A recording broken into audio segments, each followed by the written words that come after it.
बिस्मिल्लाहिर्रहमानिर्रहीम। Biology second year chapter number 25 हमने start किया हुआ था, जो कि हमारे पास है इकोसिस्टम। अब इस इकोसिस्टम में हमने अपने प्रीवियस लेक्चर्स में पढ़ा कि इकोसिस्टम क्या होता है, इकोलॉजी के बारे में पढ़ा था, और उसके बाद इकोसिस्टम के हमने दो कंपोनेंट के बारे में पढ़ा कि इसमें बायोटिक होते हैं, एबायोटिक होते हैं। उसके बाद हमने लेवल्स ऑफ इकोसिस्टम क्या है उस चीज़ के बारे में पढ़ा था, और अपने लास्ट लेक्चर में हमने बायोस्फीयर क्या होता है और उसके बाद हैबिटेट और निच को क्या किया था, डिस्कस किया था। तो आज हम बेटा आगे फर्दर डिस्कस करेंगे, इस चैप्टर को लेके चलेंगे, जिसमें हमारे पास पहला पॉइंट है फूड चेन। फूड चेन क्या होता है इसको हम डिफाइन करेंगे और उसके बाद इसके एग्जांपल आपके सामने हैं। तो फूड चेन में वो कहता है कि transfer of food energy from source in plant through a series of organism with repeat stages of eating and being eating. कि फूड चेन एक ऐसा प्रोसेस है जिसमें क्या होता है, जो एनर्जी होती है, basically energy in the form of food, ये क्या होती है, बेसिक सोर्स जो होता है, क्या चीज़, प्लांट, वहाँ से ये क्या होती है, ट्रांसफर होती है ऑर्गेनिज्म के अंदर। किस तरह ट्रांसफर होती है, ईटिंग एंड बीइंग ईटिंग के प्रोसेस के थ्रू। इसे हम क्या कहते हैं, फूड चेन कहते हैं। या फिर हम इसको सेकंड इसकी डेफिनेशन है, the process of eating and being eating, mean कि ये ऐसा प्रोसेस है जिसमें खाए और खाए जाने का अमल होता है। और क्या होता है, जब हम एक चीज़ दूसरी चीज़ को खाती है, उसको सेकंड चीज़ खाएगी, तो इसमें ट्रांसफर होती है एनर्जी एक सिस्टम इकोसिस्टम के अंदर फ्रॉम लीनियर चेन। इसे हम क्या कहते हैं, फूड चेन कहते हैं। मीन के जो फूड चेन है बेसिकली हमारे पास क्या है, ऐसा प्रोसेस है जिसमें ईटिंग एंड बीइंग ईटिंग का प्रोसेस होता है, और जो फूड होती है या एनर्जी जो होती है in the form of food transfer होती है from one organism to another, एक इकोसिस्टम के अंदर, एक लीनियर चेन के अंदर। इसे हम क्या कहते हैं, फूड चेन। इस प्रोसेस को हम क्या कहेंगे। अब फूड चेन में हमारे पास एग्जांपल है, हमारे पास है बेसिकली ग्रास। अब ग्रास जो है, इन्होंने क्या की, एनर्जी गेन की, कहाँ से, सनलाइट से। अब ये ग्रास है, इसको क्या करेगा, ईट करेगा प्राइमरी कंज्यूमर, या जिसे हम क्या कहते हैं, ग्रास होपर करता है। अब एनर्जी जो होते हैं सनलाइट से प्लांट के अंदर आई, प्लांट से किस चीज के अंदर आई, ग्रास होपर के अंदर। अब इस ग्रास होपर को क्या किया, एक सेकेंडरी कंज्यूमर था जो कि फ्रॉग था, इसने क्या किया, ग्रास होपर को ईट किया। तो अब एनर्जी ग्रास होपर से किधर आ गई, फ्रॉग। फ्रॉग को फर्दर क्या चीज ईट करता है, स्नेक। तो स्नेक के अंदर, फ्रॉग को जब ये स्नेक ईट करेगा तो ये एनर्जी फूड की फॉर्म में स्नेक के अंदर आएगी। और स्नेक को क्या करता है बेटा, हाक जो होता है ये क्या करता है, ईट करता है, तो एनर्जी क्या होती है, इधर हाक में आती है। जब इसकी डेथ होती है तो जो हमारे पास फिंजाई होते हैं या बैक्टीरिया होते हैं, तो ये एनर्जी को क्या कर देते हैं, ये जो फूड की फॉर्म में एनर्जी होती है उसको सिंपल इनऑर्गेनिक में क्या कर देते हैं, कन्वर्ट कर देते हैं। तो हमारे पास ये है कि फूड चेन है, कि फूड चेन क्या होती है, ये बेसिकली ऐसा प्रोसेस है जिसमें क्या होता है, ईटिंग एंड बीइंग ईटिंग का क्या होता है, प्रोसेस होता है, और एनर्जी जो होती है ये क्या होती है, ट्रांसफर होती है from one organism to another organism in an ecosystem. उसके बाद सेकंड नंबर पे हमारे पास आ जाता है फूड वेब आ जाता है। अब फूड वेब क्या चीज है, फूड वेब में वो कहता है कि the interlocking pattern of food chain is called food web, या फिर हम इसे कह सकते हैं कि the combinations of many food chain.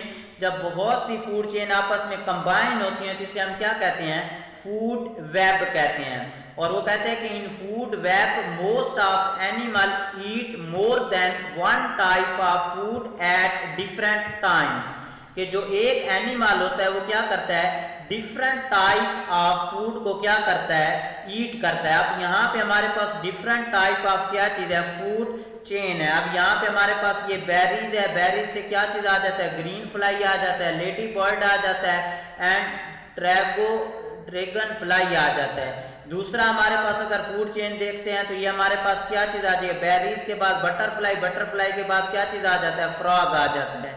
Mean के ये हमारे पास क्या है, डिफरेंट टाइप्स की हमारे पास ये क्या चीज है, फूड चेन है। और जब ये फूड चेन आपस में कंबाइन होती हैं तो ये क्या चीज बनाती हैं, फूड वेब फॉर्म करती हैं।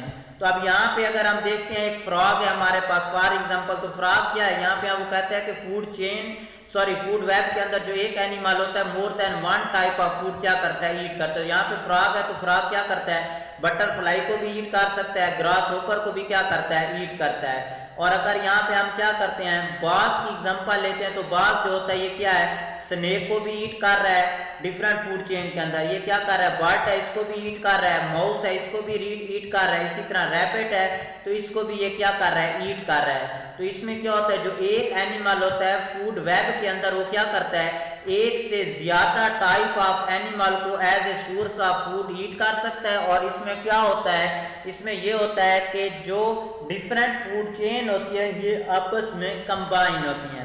तो यहाँ पे वो कहता है कि as fox does not entirely eat rabbit and but also take beetle and rats. इसके अलावा आपको इधर एक्सप्लेन भी कर दिया है। नेक्स्ट हमारे पास आ जाता है ट्रॉफिक लेवल क्या होता है। The number of feeding levels are more in food web than food chain। वो कहता है कि जो फीडिंग लेवल है ये क्या होता है, फूड वेब के अंदर ज्यादा होती हैं as compare to food chain के। और यहाँ पे वो कहता है कि 10 इकोसिस्टम आर मोर स्टेबल। और यहाँ पे हमारे पास ट्रॉफिक लेवल को डिस्क्राइब हमने किया है बिलो। अब इसमें सबसे पहले नंबर पे हमारे पास आता है T1 या जिसे हम फर्स्ट ट्रॉफिक लेवल कहते हैं। और जो फर्स्ट ट्रॉफिक लेवल होता है ये कंसिस्ट ऑफ होता है प्रोड्यूसर पर। प्रोड्यूसर ऐसे ऑर्गेनिज्म होते हैं जो सनलाइट से अपनी खुराक बनाते हैं। और जो T1 है या फर्स्ट ट्रॉफिक लेवल है ये प्लांट, एल्गी और सियानोबैक्टीरिया पर कंसिस्ट होता है। उसके बाद आ जाता है T2 या इसे हम सेकंड ट्रॉफिक लेवल कहते हैं। दे फीड ऑन प्लांट, ऐसे एनिमल जो प्लांट के ऊपर फीड करते हैं, ऐसे ऑर्गेनिज्म, तो इन्हें हम क्या कहते हैं, सेकंड ट्रॉफिक लेवल कहते हैं। और इनको क्या कहते हैं, हम प्राइमरी कंज्यूमर भी कहते हैं। व्हाट आर प्राइमरी कंज्यूमर, ऐसे ऑर्गेनिज्म जो क्या करते हैं, प्लांट से फूड हासिल करते हैं, इन्हें हम क्या कहते हैं, या प्लांट को ईट करते हैं, इन्हें हम क्या कहते हैं, सेकंड ट्रॉफिक लेवल भी कहते हैं या फिर सेकेंडरी कंज्यूमर भी कहते हैं। उसके बाद है T3 या फिर हम क्या कहते हैं, third trophic level. At the level जो प्राइमरी कंज्यूमर होते हैं ये being eaten by other animal, कि जो अदर एनिमल होते हैं वो क्या करते हैं, प्राइमरी कंज्यूमर को क्या करते हैं, ईट करते हैं। और थर्ड लेवल को हम क्या कहते हैं, हम इसको सेकेंडरी कंज्यूमर का भी क्या कर दे सकते हैं, नेम दे सकते हैं। कि मीन के सेकेंडरी कंज्यूमर ऐसे क्या होते हैं, बेसिकली एनिमल या एनिमल होते हैं जो क्या करते हैं, बेसिकली प्राइमरी कंज्यूमर को क्या करते हैं, ईट करते हैं। उसके बाद आ जाता है T4 या फोर्थ ट्रॉफिक लेवल। और जो फोर्थ ट्रॉफिक लेवल होते हैं ये सेकेंडरी कंज्यूमर को ईट करते हैं अदर टाइप ऑफ एनिमल। और ये अदर टाइप ऑफ एनिमल कौन से होते हैं, ये अदर टाइप ऑफ एनिमल हमारे पास आ जाते हैं बेटा टर्शियरी कंज्यूमर आ जाते हैं। इसमें हमारे पास क्या चीज आ जाता है, टर्शियरी कंज्यूमर। तो ये था हमारे पास ट्रॉफिक लेवल के बारे में। नेक्स्ट हमारे पास कहता है कि जो maintain the stability of ecosystem if, यहाँ पे वो कहते हैं कि अगर एक डिजीज क्या करती है, रिड्यूस कर देती है रैपिड पॉपुलेशन को, तो जिसकी वजह से जो प्लांट होंगे ये क्या होंगे, कम यूज होंगे, मीन के इनकी पॉपुलेशन या इनकी तादाद ज्यादा हो जाती है। लार्जर प्लांट, जब प्लांट ज्यादा होंगे तो मोर फ्रूट प्रोड्यूस होंगे, ज्यादा से ज्यादा क्या होंगे, सीड प्रोड्यूस होंगे। और ये क्या करेंगे, ज्यादा पॉपुलेशन ऑफ माइस को क्या करेंगे, सपोर्ट करेंगे। और ये जो जब माइस ज्यादा होंगे तो जो नंबर ऑफ माइस ज्यादा होंगे तो इससे जो होंगे ओल ज्यादा होंगे, ओल को खाने वाला जो ऑर्गेनिज्म है वो ज्यादा होगा। तो यहाँ पे हमारे पास आता है कि जो इकोसिस्टम है इसके अंदर अगर वन टाइप ऑफ ऑर्गेनिज्म क्या होते हैं, कम होते हैं, तो उससे दूसरे टाइप ऑफ ऑर्गेनिज्म कम होंगे। और इस तरह क्या होता है, जो इकोसिस्टम है उसकी स्टेबिलिटी के लिए जो क्या होता है, तमाम किस्म के जो ऑर्गेनिज्म है इनको एक प्रॉपर या मेंटेन हालत में होना इनका क्या होता है, जरूरी होता है। उसके बाद कुछ इंट्रैक्शन है, हम इनके बारे में पढ़ेंगे। ये हमने फर्स्ट ईयर के अंदर भी इनको डिटेल के साथ पढ़ा था। तो सबसे पहले नंबर पे हमारे पास आ जाता है बेटा प्रीडेशन। प्रीडेशन क्या होता है, ऐसा इंट्रैक्शन होता है जो किस चीज के दरमियान होता है, between predator and prey. Predator and prey के दरमियान जो इंट्रैक्शन होता है या जो ताल्लुक होता है इसे हम क्या कहते हैं, प्रेडेशन कहते हैं। या फिर हम इसे डिफाइन कर सकते हैं कि ऐसा एसोसिएशन होता है दो एनिमल्स के दरमियान जिसमें क्या होता है, वन टाइप ऑफ एनिमल जो होता है किल करता है एंड गेट न्यूट्रिएंट्स, और उससे क्या करता है, न्यूट्रिएंट्स हासिल करता है अदर टाइप ऑफ एनिमल से तो इसे हम क्या कहते हैं, प्रीडेशन कहते हैं। इसमें हमारे पास है जिस तरह कैट एंड माउस का है, जो कैट होती है माउस को क्या करती है, किल करती है और ईट करती है, तो ये जो एसोसिएशन होगा इसे हम क्या कहते हैं, प्रीडेशन। इसी तरह हमारे पास है फॉक्स एंड रैबिट का। अब रैबिट जो खरगोश होता है, इसको फॉक्स जो होती है ये क्या करती है, किल करती है और ईट करती है फॉर फूड, इसे हम क्या कहते हैं, प्रीडेशन। और इसी तरह हमारे पास फ्रॉग एंड मॉस्किटो का क्या है, आ जाता है। अब हमने कहा था कि जो प्रीडेशन होता है इसमें दो चीजें होती हैं, एक हमारे पास होता है प्रीडेटर और दूसरे नंबर पे हमारे पास होता है prey. What is predator? An animal, ऐसा animal which capture and readily kill the live animal for food is called predator. कि ऐसा एनिमल होता है जो प्रेडेटर होता है, जो क्या करता है, किसी दूसरे एनिमल को कैप्चर करता है, उसे किल करता है, किस चीज के लिए, खुराक के लिए। इसे हम क्या कहते हैं, प्रेडेटर कहते हैं। ऊपर हमारे पास एग्जांपल है, तो हमारे पास जो कैट है ये क्या है, प्रेडेटर है माउस का। फॉक्स है तो ये प्रेडेटर है किस चीज का, रैबिट का। उसके बाद वो कहता है कि या the animal that prey the other animal. अब हमारे पास नेक्स्ट है प्रे क्या होता है, ऐसा एनिमल जो बेचारा पकड़ा जाता है, जो मारा जाता है और खाया जाता है, इसे हम क्या कहते हैं, प्रे कहते हैं बाय प्रीडेटर। तो यहाँ पे हमारे पास जो माउस होगा कैट के लिए प्रे होगा, फॉक्स के लिए जो रैबिट है ये क्या होता है, प्रे होता है। उसके बाद हमारे पास नेक्स्ट आ जाता है what is the significance of predation. The size of predator and prey population are related to each other। अगर हम क्या करते हैं, एक का साइज में इजाफा करते हैं तो दूसरे के साइज में क्या होगा, खुद ब खुद इजाफा हो जाएगा। मीन कि अगर ज्यादा प्रे होंगे तो ज्यादा प्रेडेटर होंगे, अगर प्रे की तादाद कम हो जाती है तो जो प्रेडेटर होते हैं वो भी क्या हो जाएंगे, डेफिनेटली क्या हो जाएगी, उनकी तादाद में भी क्या चीज आ जाएगी, कमी आएगी। उसके बाद हमारे पास नेक्स्ट आ जाता है पैरासाइटिज्म। अब पैरासाइटिज्म ऐसा इंट्रैक्शन होता है या फिर ऐसा एसोसिएशन है जो किस चीज के दरमियान होता है, होस्ट एंड पैरासाइट के दरमियान होता है, जिसमें क्या होता है, प्रोवाइडिंग, जिसमें जो होस्ट होता है ये क्या चीज प्रोवाइड करता है, पैरासाइट को फूड प्रोवाइड करता है, प्रोटेक्शन प्रोवाइड करता है उसके सर्वाइवल के लिए, और नतीजे के तौर पे ये क्या करता है, उसके लिए हार्मफुल भी होता है। तो ऐसे एसोसिएशन को क्या कहते हैं, पैरासाइटिज्म कहते हैं। कि दो एनिमल्स के दरमियान ऐसा एसोसिएशन होता है जिसमें जो एक ऑर्गेनिज्म होता है दूसरे ऑर्गेनिज्म के ऊपर लिव करता है, उससे फूड हासिल करता है, उससे शेल्टर हासिल करता है और बदले के तौर पे उसको डिजीज भी काज करता है। इसे हम क्या कहते हैं, पैरासाइटिज्म कहते हैं। अब पैरासाइटिज्म में हमारे पास नेक्स्ट है इन्फेस्टेशन। क्या होता है, disease in living organism which are caused by parasite. ऐसी डिजीज जो किसी भी लिविंग ऑर्गेनिज्म के अंदर पैरासाइट की वजह से होती है, इन्हें हम क्या कहते हैं, इन्फेस्टेशन कहते हैं। या फिर हम इसे क्या कहते हैं, entrance of parasite into the body of living organism. किसी भी लिविंग ऑर्गेनिज्म की बॉडी के अंदर पैरासाइट का जाना क्या कहलाता है, इन्फेस्टेशन या डिजीज काज्ड बाय पैरासाइट, इसे हम क्या कहते हैं, इन्फेस्टेशन कहते हैं। हम दो तरह के पैरासाइट होते हैं, एक को हम कहते हैं एक्टोपैरासाइट, दूसरे नंबर पे होता है हमारे पास एंडोपैरासाइट। ऐसा पैरासाइट जो live outside the body of living thing, या फिर यहाँ पे हम होस्ट लिख सकते हैं कि ऐसा पैरासाइट जो किसी होस्ट की बॉडी के ऊपर रहता है, इसे हम क्या कहते हैं, एक्टोपैरासाइट कहते हैं। और इसमें हमारे पास एग्जांपल किस चीज की आ जाती है, इसमें हमारे पास एग्जांपल आ जाती है लीचेस की। ये जो जुएं वगैरह होती हैं जो सरों के ऊपर होती हैं, तो ये क्या है हमारे पास एक्टोपैरासाइट। या फिर डेंड्रफ होता है जो फिंजाई की वजह से होता है हमारी स्किन के ऊपर या हेयर के ऊपर, तो ये भी हमारे पास एक्टोपैरासाइट है जो फिंजाई है,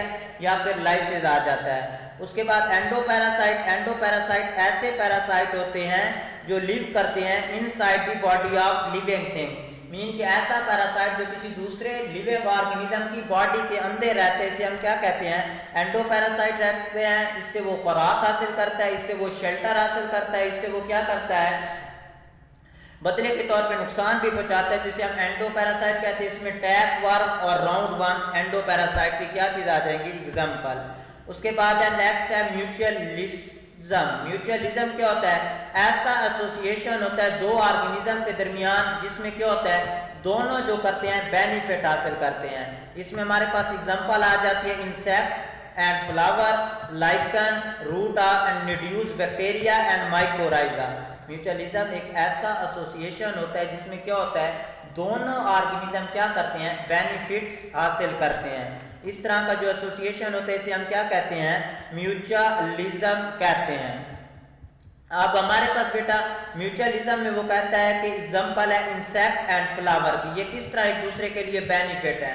इंसेक्ट जो होते हैं फ्लावर से क्या करते हैं, नेक्टर हासिल करते हैं, बदले के तौर पे जो इंसेक्ट है फ्लावर को क्या फायदा पहुंचता है, फ्लावर को ये फायदा पहुंचता है कि इंसेक्ट जो होते हैं पॉलिनेशन में क्या करते हैं, हेल्प आउट करते हैं। इसी तरह लाइकन है, तो लाइकन बेसिकली एल्गी और फिंजाई के दरमियान म्यूचुअलिस्टिक एसोसिएशन है। रूट नेड्यूस जो होते हैं बैक्टीरिया होते हैं, जो बैक्टीरिया जो होते हैं रूट ऑफ जो लेगुमिनस प्लांट होते हैं वहां से क्या करते हैं, शेल्टर हासिल करते हैं, बदले के तौर पे उसे नाइट्रोजन प्रोवाइड करते हैं। इसी तरह माइकोराइजिया है, तो माइकोराइजिया एसोसिएशन होता है बिटवीन प्लांट्स, हायर जो प्लांट होते हैं उनकी रूट और फिंजाई के दरमियान। उसके बाद आ जाता है हमारे पास कॉमनसिलिज्म। अब कॉमनसिलिज्म बेसिकली दो ऑर्गेनिज्म के दरमियान ऐसा एसोसिएशन है जिसमें एक ऑर्गेनिज्म तो बेनिफिट हासिल करता है बट जो दूसरा होता है उसको ना तो नुकसान होता है और ना ही उसको क्या होता है, फायदा होता है। इसे हम क्या कहते हैं, कॉमनसिलिज्म, ऐसा एसोसिएशन जिसमें क्या होता है, एक ऑर्गेनिज्म बेनिफिट हासिल करता है, दूसरे को ना तो नुकसान होता है और ना ही फायदा होता है। इस तरह का जो एसोसिएशन होता है इसे हम क्या कहते हैं, कॉमनसिलिज्म कहते हैं। एग्जांपल हमारे पास आ जाएगी कि जो शार्क होते हैं ये क्या करते हैं, इनके ऊपर स्मॉल फिश जिन्हें हम क्या कहते हैं, रेमर्स कहते हैं, ये अटैच होते हैं। जब शार्क फूड वगैरह क्या करती है, खाती है, तो इसके जो बच्चे टुकड़े होते हैं वो क्या करते हैं, जो रेमर्स होते हैं उसको as a source of food कहते हैं। आप जो शार्क होते हैं इसके ऊपर ये जो स्मॉल फिशेस जिन्हें हम रेमोरास कहते हैं, ये अगर उसके ऊपर मौजूद है ना तो उसके लिए फायदा है ना नुकसान है, लेकिन इनको फायदा ये पहुंच रहा है कि ये उसके जो फूड होते हैं या फूड के बच्चे कुछ टुकड़े होते हैं उनको ये क्या करते हैं, as a source of food gain करते हैं, इनको क्या होता है, फायदा होता है। उसके बाद नेक्स्ट है हमारे पास grazing. What is grazing? Grazing basically वो कहता है कि mode of feeding in which animal eat grass, ऐसे एनिमल जो क्या करते हैं, खुराक हासिल करते हैं, या खुराक किस तरह हासिल करते हैं, जो एनिमल होते हैं जो प्लांट को ईट करके हासिल करते हैं या ग्रास को ईट करके हासिल करते हैं, हम क्या कहते हैं, ग्रेजिंग कहते हैं इस प्रोसेस को। और ऐसे एनिमल जो क्या करते हैं, बेसिकली ग्रास ईट करते हैं, हम क्या कहते हैं, ग्रेजर कहते हैं। इसमें एग्जांपल हमारे पास आ जाती है रैबिट्स, इसमें एग्जांपल हमारे पास आ जाती है गोट, इसमें एग्जांपल हमारे पास क्या चीज आ जाती है, शीप। तो अब ग्रेजिंग क्या है, ऐसा मोड ऑफ फीडिंग है जिसमें जो अदर एनिमल होते हैं वो क्या करते हैं, ग्रास को ईट करते हैं, इसे हम कहते हैं ग्रेजिंग। और ग्रेजर क्या होता है, एनिमल होता है जो ग्रास ईट करते हैं, उसे हम क्या कहते हैं, ग्रेजर। एग्जांपल हमारे पास रैबिट, गॉट और शीप की आ जाती है। उसके बाद है effect of grazing on ecosystem. Over grazing क्या होता है, अगर हम क्या करते हैं, ओवर ग्रेजिंग होती है, ज्यादा ग्रास जो होते हैं ये क्या हो जाते हैं, ईट करते हैं प्लांट, तो इसका क्या इफेक्ट होता है, it turn off the upper surface and removing the top soil with it. Mean कि यहाँ पे अगर ग्रेजिंग है तो यहाँ पे अगर जो टॉप सॉइल की अपर सरफेस है, जब इसके ऊपर बहुत ज्यादा ग्रेजिंग होगी तो ये बैरन मीन के बंजर हो जाएगी, जिससे क्या होता है बेटा, इसकी जो अपर सरफेस होती है वो रिमूव होती है। तो यहाँ पे वो कहते हैं कि final result over grazing totally ये क्या करता है, बैरन सॉइल में कन्वर्ट कर देता है, और बैरन सॉइल जो होती है ये किस चीज की तरफ ले जाता है, डेजर्ट की तरफ ले जाता है। तो यहाँ पे हमारे पास आ जाएगा अगर ओवर ग्रेजिंग होती है तो इसका क्या इफेक्ट होता है, इसका इफेक्ट ये होता है कि डेजर्ट में जो सॉइल होती है कन्वर्ट हो जाती है। उसके बाद है moderate grazing. Moderate grazing is very helpful to maintain grassland ecosystem, और उसके बाद it destroy the competitor and help the grass to grow well. ये है हमारे पास मॉडरेट ग्रेजिंग क्या होती है। उसके बाद सिग्निफिकेंस क्या है ग्रेजिंग की, ग्रेजिंग जो है ये बेसिकली कोई भी इकोसिस्टम हो तो उसको क्या करता है, मेंटेन करता है। तो ये था बेटा हमारा आज का टॉपिक, जिसमें हमने क्या किया, फूड चेन, फूड वेब को डिस्कस किया। उसके बाद डिफरेंट किस्म के इंट्रैक्शन, जिसमें हमारे पास प्रीडेटर, पैरासाइटिज्म, उसके अलावा कॉमनसिलिज्म, म्यूचुअलिज्म और ग्रेजिंग के बारे में क्या किया है, डिस्कस किया है। Thank you.